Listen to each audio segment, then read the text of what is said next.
Guys, இன்னைக்கு செல்வி cooking சேனலில் பாலக்கீரையை வச்சு கடையல் தான் செய்ய போகிறேன்.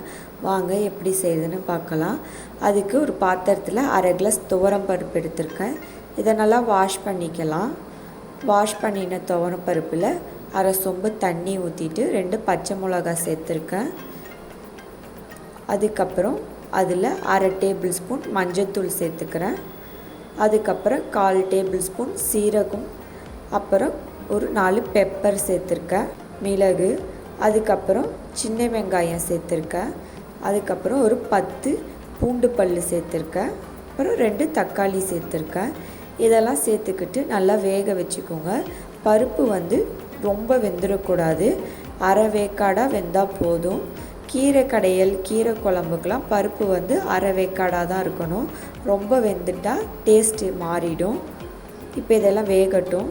இப்போ பருப்பு ஆஃப் பாயில் வெந்துருச்சு. இப்போ தேவையான அளவு உப்பு சேர்த்துக்கலாம்.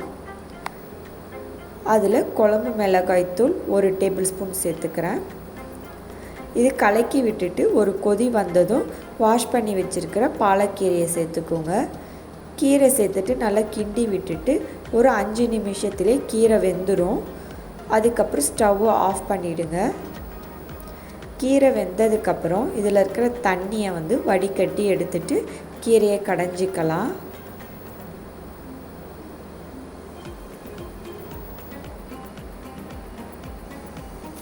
கீரை வெந்துருச்சான்னு செக் பண்ணிக்கோங்க. செக் பண்ணிவிட்டு ஸ்டவ்வை ஆஃப் பண்ணிவிடுங்க. இப்போ இந்த தண்ணியை மட்டும் எடுத்து தனியாக வச்சுட்டு இந்த பருப்பை கடைஞ்சிக்கலாம். வேக வச்ச பருப்பை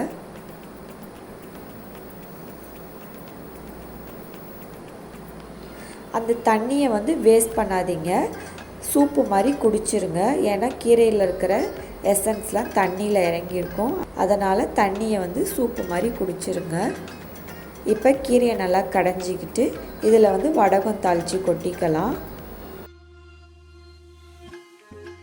இப்போ வடகம் தாளிச்சிக்கலாம். அதுக்கு 3 டேபிள் ஸ்பூன் எண்ணெய் ஊற்றிக்கிட்டு அதில் வடகம் போட்டு தாளித்து வடகம் தாளித்து கீரையில் கொட்டிட்டு 2 கடை கடைஞ்சிட்டு மூடி போட்டுருங்க. இப்போ இதுக்கு சைட் டிஷ் சக்கரவள்ளி கிழங்கு செய்யறது பார்க்கலாம். ஸ்டவ் ஆன் பண்ணிவிட்டு வானலில் எண்ணெய் ஊற்றிக்கோங்க. எண்ணெய் சூடானதும் கடுகு உளுந்து போட்டு தாளிச்சிக்கோங்க. அதில் ஒரு கொத்து கருவேப்பிலை சேர்த்துக்கோங்க. அதுக்கப்புறம் வாஷ் பண்ணி வச்சுருக்கிற சக்கரவள்ளி கிழங்கை சேர்த்துக்கிட்டு அதில் மஞ்சள்தூள் 1/2 டேபிள் ஸ்பூன், குழம்பு மிளகாய்த்தூள் 1 டேபிள் ஸ்பூன் கொஞ்சமாக சேர்த்துக்கோங்க. இனிப்பு இருக்கிறதுனால உப்பு லைட்டாக தான் சேர்த்துக்கணும், ரொம்ப சேர்த்துடக்கூடாது. அதேமாரி மிளகாத்தூளும் கம்மியாக தான் சேர்த்துக்கணும், ரொம்ப காரமாயிடும். அதுக்கு கிழங்கு வேகிறதுக்கு தண்ணி ஊற்றிக்கோங்க. ஊற்றிட்டு நல்லா கலக்கி விட்டுட்டு மூடி போட்டு வேக வைங்க. கிழங்கு நல்லா வெந்ததுக்கப்புறம் தேவைப்பட்டால் தேங்காய் துருவி போட்டுக்கோங்க, இல்லாட்டி அப்படியே சர்வ் பண்ணிக்கலாம். ட்ரை பண்ணி பாருங்கள், நல்லா டேஸ்ட்டாக இருக்கும் இப்படி சக்கரவள்ளி கிழங்கு செய்கிறப்ப.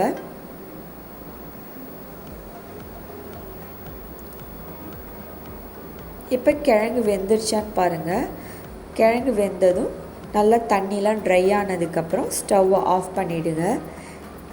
கீரை கடையல் சக்கரவள்ளி கிழங்கு சைட் டிஷ் ட்ரை பண்ணி பாருங்கள். பிடிச்சிருந்தா செல்வி குக்கிங் சேனலுக்கு சப்ஸ்கிரைப் பண்ணிவிடுங்க. தேங்க்யூ.